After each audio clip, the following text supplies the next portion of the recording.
Narito ang isang kwentong ligawan para sa inyo.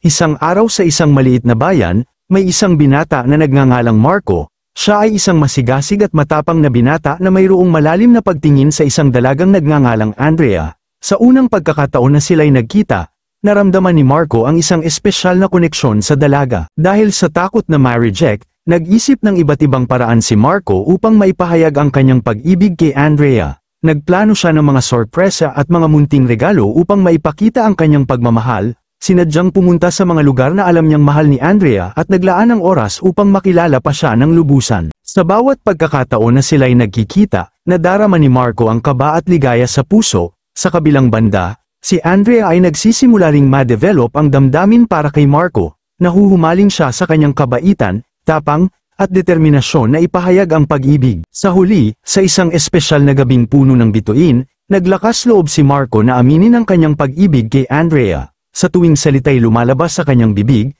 nadarama niya ang pagkalito at takot, ngunit sa kabila ng lahat, nagawa niyang sabihin ang mga salitang matagal na niyang pinangarap na sabihin. Napalitan ng tuwa at pag-ibig ang mga mata ni Andrea.